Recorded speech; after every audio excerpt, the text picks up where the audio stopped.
My name is Owen Hartley. I'm Please. 32 years I old, think she's and I dead. run a small, two-veterinarian animal clinic just outside Marrow Creek, North Carolina. Most nights, I go home smelling like antiseptic and wet dog, a smell I gave up trying to get out of my truck a long time ago. Foxglove Animal Clinic isn't much to look at.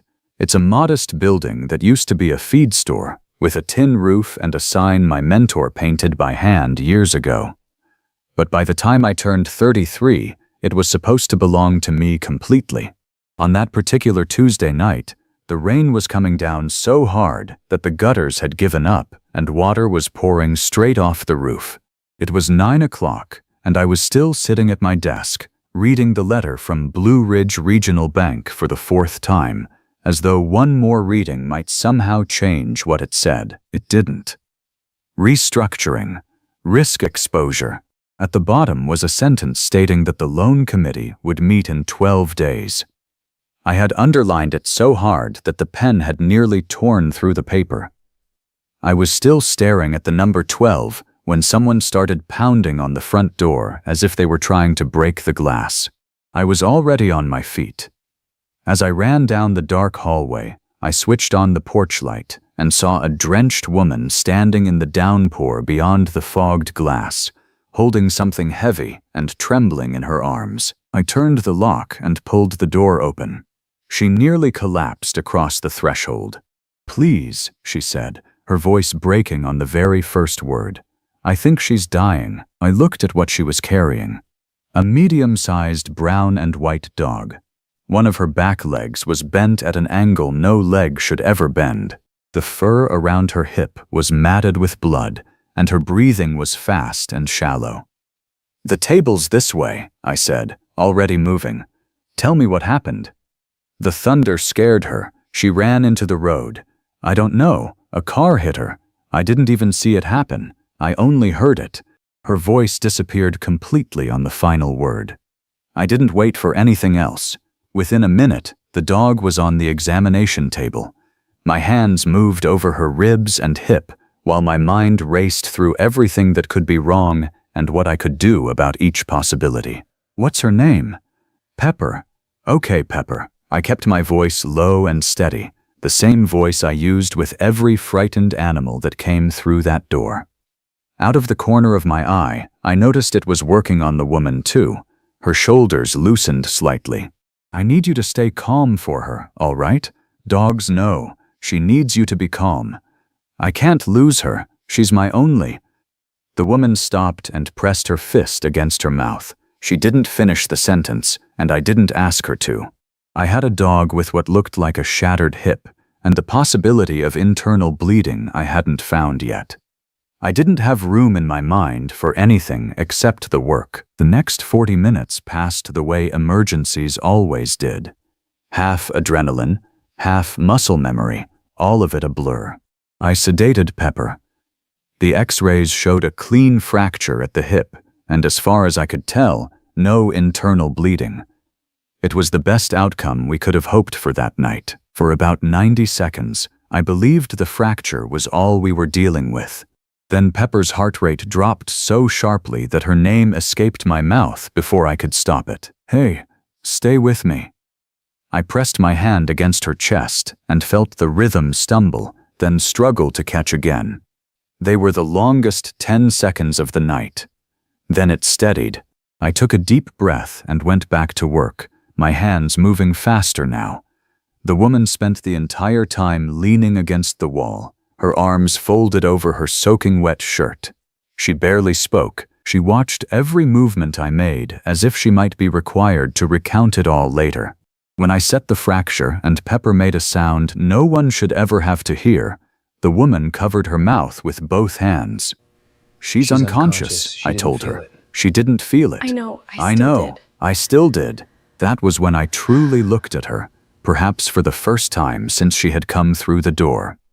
Dark hair spilling over the collar of a coat that had done nothing to protect her from the storm, mud up to her knees, an expression on her face like someone who had already decided the worst possible thing that could happen that night had happened.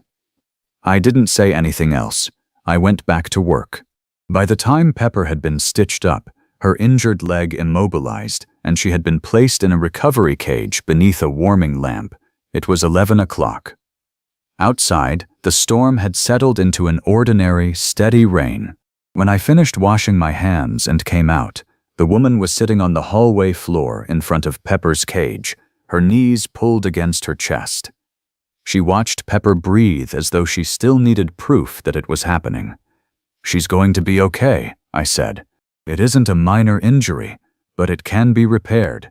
She'll need to stay here for a few days, and the recovery will be long, but she's going to be okay." The woman closed her eyes. When she opened them again, tears were running down her face, and she didn't bother wiping them away. "Thank you.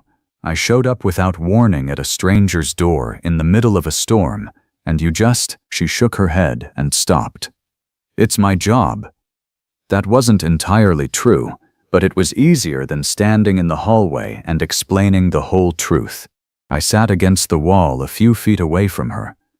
We were both experiencing that particular kind of exhaustion that comes when the body fills itself with adrenaline and then suddenly shuts it off. Neither of us spoke for about a minute. The rain had found a rhythm. It was steady now, almost gentle, nothing like it had been an hour earlier. It took her a while to tell me her name. Ivy Sinclair. Owen Hartley. "Thank you, Owen Hartley."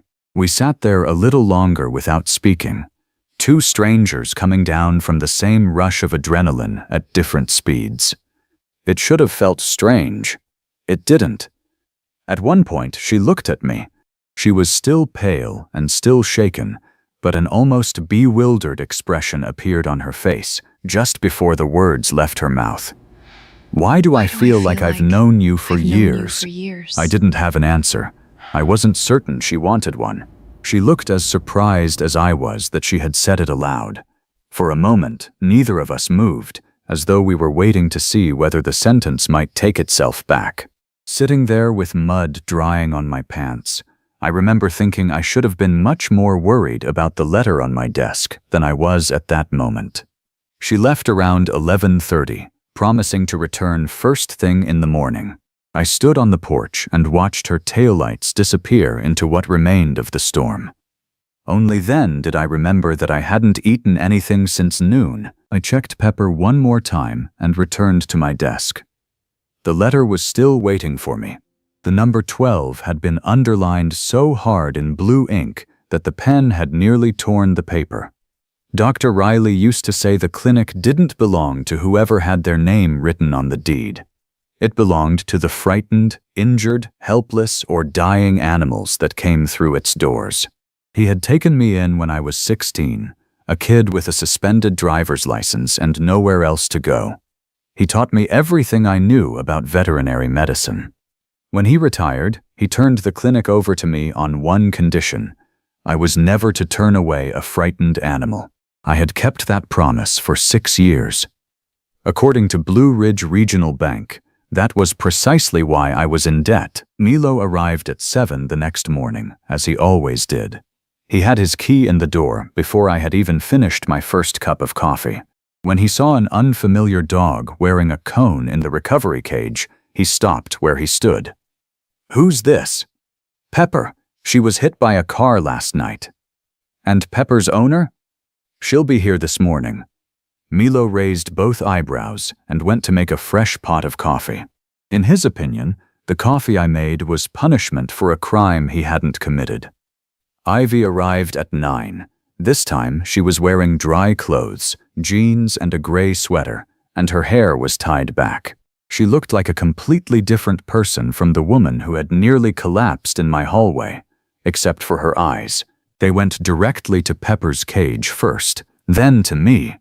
She sat with Pepper for 20 minutes, speaking to her in a low voice I pretended not to hear. When she returned to the front desk, she had already taken out her checkbook before I had said a single word about the bill. "I don't know how much emergency surgery costs, but I'm assuming it's more than I have in this account. Tell me what it is, and I'll figure out the rest. We'll talk about that when Pepper is well enough to leave and go home." "Owen, I'm serious. Let's get through the next 2 days first." She studied me for a moment as though looking for the catch. I had seen that look many times before. It belonged to people who had been hurt often enough to become suspicious of any kindness without a price tag attached. "Do you do this often?" she asked. "Take in animals whose owners might not be able to pay?" "More often than I should. At least, that's what my accountant would say if he ever came within 100 yards of this building." She almost smiled. It was the first time I had seen her do it. "I noticed," she said. That same afternoon, I drove into town and sat across from a loan officer named Gray. He looked genuinely sorry as he explained that a business with one troubled loan could not qualify for a second one. I thanked him and shook his hand. Then I sat in my truck until I trusted myself enough to drive. It wasn't the answer I had wanted, but at least it was an answer. By the time I returned to the clinic, 12 days had become 11. I didn't tell Milo where I had been. Over the following week, Ivy brought Pepper in for checkups every few days. She would arrive a few minutes before closing, and I would find excuses to make 5 minutes past 6 last longer than it should. On the evenings when Milo knew she was coming, he started leaving the back door unlocked. He thought he was being subtle. He wasn't. "You don't need to examine that incision every time she comes in," Milo said one Thursday without looking up from the file in his hands. "It's healing. You checked it on Tuesday." Follow-up care is standard procedure. Checking a healing incision 3 days later is a first date with extra steps. I didn't have a good answer for that. That Friday, Carol Jennings brought in Duke, her elderly Labrador, who hadn't eaten in 3 days. The moment I got him onto the examination table, I knew it wasn't something a week of antibiotics would fix. Carol sat in the waiting room throughout the blood tests, twisting her hands together. When I told her Duke would most likely need surgery to remove a mass, the color drained from her face. Then she said the 4 words I had probably heard 1,000 times in that building. "I can't afford that. We'll find a way. Owen, I'm serious. I really can't." "I know you can't. That wasn't what I asked."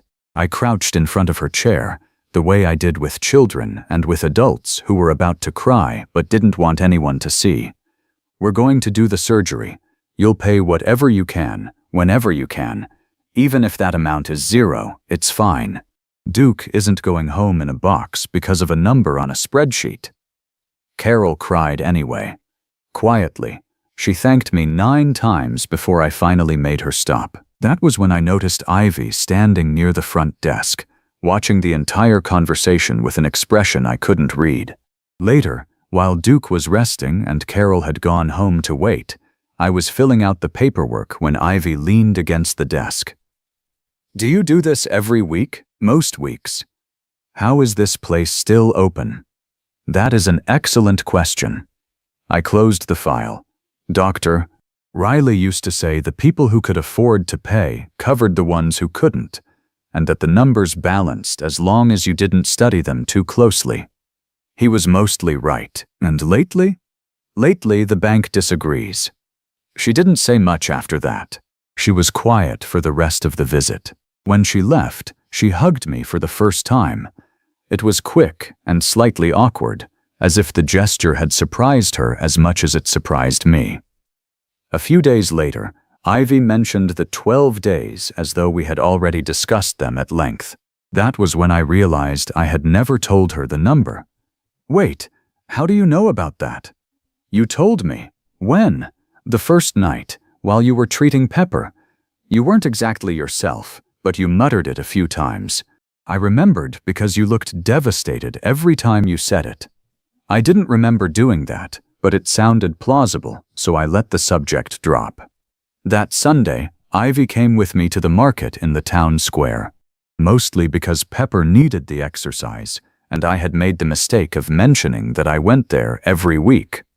It took us 40 minutes to walk 4 blocks because half of Marrow Creek had a story that began with, "Owen treated my pet." A woman named Riva stopped us to show me a photograph of the cat whose kidney stones I had treated 2 winters earlier. An old farmer named Tobias gave me a bag of tomatoes because I had kept his mule alive longer than it had any right to live. Ivy watched all of it with an expression I didn't fully understand until she mentioned it later over coffee. All my life, people have been polite to me because of my last name, she said. This is the first time I've watched someone be genuinely loved in the place where he actually lives. This isn't a rescue story, I told her. It's a town taking care of its own. I was just lucky enough to be part of the arrangement. She went quiet for a minute or two, as though turning something over in her mind that she wasn't ready to say aloud yet. The following Saturday, when Pepper was cleared for short walks on a leash, Ivy suggested taking her to the greenway beside the creek. It was the closest thing we had come to a real date, though neither of us was willing to call it that. Pepper moved at her own pace, stopping to inspect every third leaf like a detective. Ivy and I walked slowly to match her, talking about nothing in the way people do when the nothing is actually the entire point. "Can I ask you something?" Ivy said after we crossed the second bridge. "You don't have to answer if it's too much. Go ahead. Do you ever think about what will happen if the bank doesn't back down? If the 12 days end and everything simply stops? Every morning around 3, right after I convince myself I've solved it, and just before I remember that I haven't, and the rest of the day, I try not to think about it. Thinking doesn't change the math. It only ruins afternoons that might otherwise have been good. That's either extremely healthy or a very deep form of denial. Probably both. We were quiet for a while, watching Pepper sniff along the fence. When my father sent me to business school, he taught me that numbers didn't lie the way people did, Ivy said. I believed that for a long time. What changed? Lately, I've been meeting people the numbers tell you to walk away from. Then they turn out to be the most honest part of the entire file. People like Duke's owner, people like you. I didn't know what to do with that. I simply took her hand, and she didn't let go. We walked the rest of the way across the bridge like that, without saying much, because some things don't need many words after them. When we reached her car, she didn't get in right away.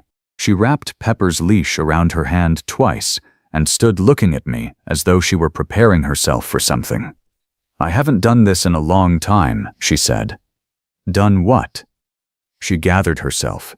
Wanted something. Really wanted it. Not just adjusted myself to whatever I was supposed to want. Neither have I. This isn't an invitation for you to kiss me, Owen. It's just a statement of fact. I know. I was working my way toward the invitation part. She was still smiling when I kissed her. It wasn't like any of the versions I had imagined in my head. It was better than all of them, because it was real. Pepper chose that exact moment to sit down firmly on both our feet, apparently unwilling to be excluded from anything. That night, I made dinner at my house, grilled cheese sandwiches and tomato soup, served at a table with one unsteady leg that I had been meaning to repair for 3 years. Ivy didn't seem to mind. While I cooked, she wandered around the house and picked up the photographs on the bookshelf. She stopped at a framed picture of me at 17, standing beside an older man in front of the clinic's original sign. Doc Riley, I said before she could ask. That's the only photograph I have of him. He hated cameras. She held the picture for a long time. It looks like he loved you very much. That year, he fed me in this kitchen more often than my own mother did. He never once made it feel like charity. I suppose that's the whole point, Ivy said. Helping someone without making them feel as though they owe you. She carefully returned the photograph to exactly where she had found it. Then she fell quiet for a moment. My family has never been very good at that. At helping people, at making it feel like anything other than a transaction. We're good at providing things. We're not very good at making it feel like more than an exchange. Sometimes even with love, if I'm being honest. You don't tell many people that, do you? No. But you're telling me. I don't know why. Maybe because you make it feel more like a fact than a confession. Re ate at the unsteady table. She laughed, Really laughed twice. Somewhere around the second time, I realized I was in serious trouble. It was the kind of trouble that didn't announce itself with fireworks. It simply sat across from you eating grilled cheese while quietly rearranging everything you thought you wanted from the rest of your life. On the 10th day of the 12 I had left, an email arrived from the bank. It confirmed that the mandatory site visit and relationship review required before the committee's final vote would be conducted in person by the loan officer assigned to my file. I almost didn't open the attachment. When I did, I read the name at the top 3 times before I understood what I was looking at. Ivy Sinclair. I held the phone in my hand for a long time. I replayed every visit, every cup of coffee, and every casual conversation I had had about the clinic's finances with the very person whose job it was to help decide the fate of my business. Then I thought about the 12 days, about how she had known the number before I remembered telling her, about how easy it would be for someone in her position to get close to a business owner who was about to lose everything, whether or not that had been part of the plan from the beginning. I didn't call her. I told myself I needed time to think. That was true. It was also a coward's excuse. That was equally true. She came in again around noon the following day for Pepper's final examination. The moment she walked through the door, I could tell she already knew that I knew. Her steps slowed. She carried a folder beneath one arm and held it with too much care. "You got the email this morning." I wanted to tell you myself before it reached you. I've been trying for days to figure out how to say it, but every version I came up with sounded worse than simply telling you the truth, so I kept putting it off. She swallowed. "I'm sorry. It was cowardly. I know that." "Were you assigned to my file before or after the storm?" "Before." She didn't try to avoid the answer. It was already in my stack, but I hadn't started conducting the site visits yet. "I swear to you, Owen, I didn't know Foxglove belonged to you until I saw your name in the paperwork 3 days after Pepper's surgery." "And after that?" "After that, I didn't know how to explain it without making it look exactly the way it looks now." "How does it look?" "Like I approached you to make my job easier, or like I decided what should happen to the clinic and then kept coming here without telling you." Her voice broke on the final sentence. "Neither of those things is true, but I understand why you can't simply take my word for it right now." I rapidly replayed the previous 2 weeks in my head. The Greenway, dinner at my kitchen table. The number she knew, even though I hadn't consciously told her. None of it had felt like a performance. That was precisely the problem. Had it all felt calculated, I could have been cleanly, uncomplicatedly angry. Instead, I felt as though the ground had shifted beneath me without asking permission. I wanted to believe her. That was what frightened me most. I stood in my own clinic looking at a woman with whom I had already started imagining a future, and I wanted to believe her so badly that I no longer trusted myself to be objective about it. "I want you to leave." I said it more quietly than I had intended. Not because of the review, because I can't stand in the same room with you right now and think clearly, and I need to think clearly. She nodded as though she had expected that answer from the moment she entered. She stopped at the door. "My recommendation isn't due for another 11 days. I could write it tomorrow and be finished with this." She looked back at me. "I'm not going to.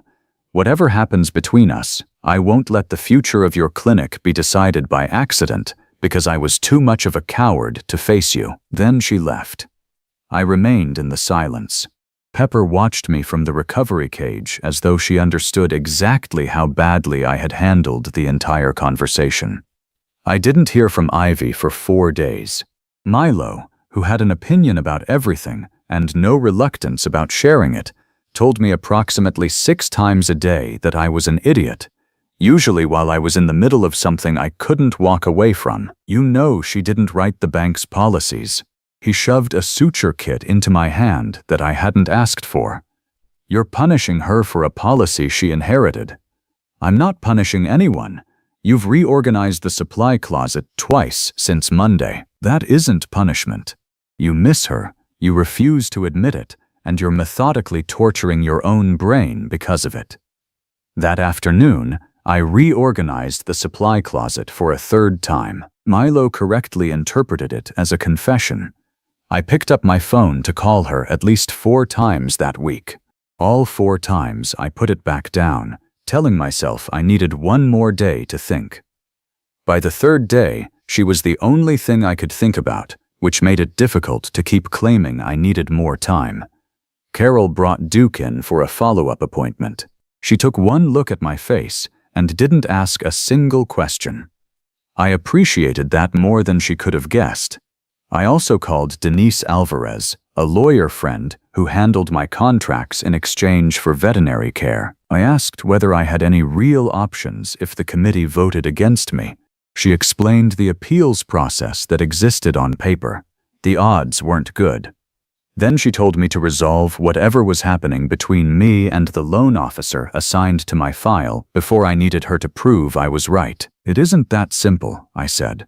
It rarely is, she replied before ending the call. On the 9th day of my self-imposed exile from my own mind, Milo told me there was a Sinclair waiting in the parking lot.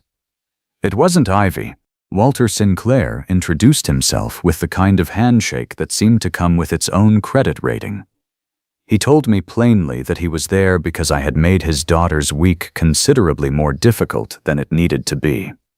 Ivy withdrew from your file on Tuesday, he said. Then she came back on Wednesday and reversed the withdrawal on one condition, that I personally visit this clinic before the committee votes. Why? Because, according to my daughter, I don't understand what I'm trying to shut down. He looked at the building behind me. So here I am. Show me what I don't understand. I gave him a tour. I showed him the operating room I had gone into debt to build. I showed him the wall covered with thank you cards from families whose animals would otherwise not have survived. I showed him the dog Milo had been quietly treating for a local shelter for 3 months without billing anyone. Very touching, Walter said. His voice carried the practiced restraint of a man who dealt professionally with stories and had learned not to trust anything on the surface. But sentiment does not repay debt, Mr. Hartley. I've seen 100 clinics like this. I've watched good intentions bury their owners just as quickly as bad ones. Then he stopped in front of the wall of thank you cards. One of them had been drawn in crayon by a child of about 8, thanking me for saving her cat. Walter read it twice. Before he spoke, I saw his jaw tighten. He turned to me and asked how serious things were between his daughter and me. I told him the truth. After our last conversation, I didn't know whether there was still an us at all. He looked surprised. Interesting, he said, in the tone of a man filing away a fact for later use. Eventually, we stood in the parking lot with his hands in his pockets. My daughter has good instincts about people, he said. Better than mine. For 30 years, I've told myself instincts have no place in banking. He looked back toward the clinic. I'm going to recommend restructuring instead of early closure, a longer term and lower payments, on the condition that you don't bury this place in the ground trying to save every stray animal that comes through the door. He paused. Which you are obviously going to continue doing. Probably. I assumed as much. He climbed into his car, then lowered the window. She hasn't smiled at anyone in the office for a week. Before her mother hears about this, I want my daughter back. I found Ivy in the bank parking lot at 10 minutes to 6. She was sitting on a concrete barrier with her jacket pulled tightly around her against the wind. When she saw me, she went still, as though she wasn't certain whether she was allowed to hope. He came to see the clinic, I said. I heard. I'm sorry. For what? For handling everything badly. You came to tell me the truth and explain what happened, and instead of listening, I threw you out of my clinic. You had every right to be angry. It was reasonable for me to be angry for 10 minutes. Mine lasted 4 days. I sat beside her on the cold concrete. I made a promise to a dead man that I would never turn away an animal. Then, when a person truly needed something from me, I couldn't give her 20 minutes of patience. She was quiet for a moment.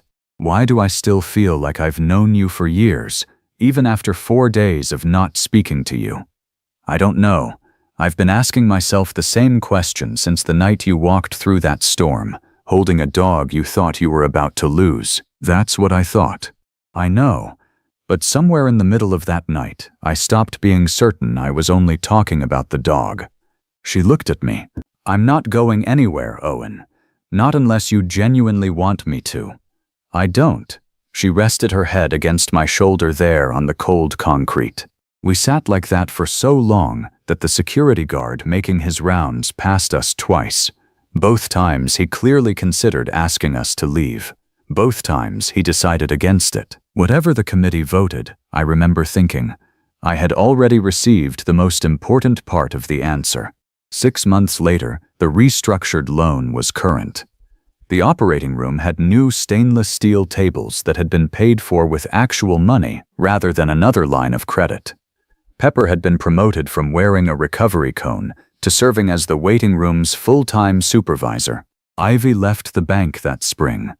She had grown tired of sitting behind a desk and deciding which small businesses deserved to survive. She started keeping Foxglove's books instead. Walter began appearing on Sunday mornings with coffee and no explanation. Ivy said it was the closest her father would ever come to admitting that he enjoyed spending time somewhere other than his office. One spring evening, Ivy was closing the register while I locked the back of the clinic.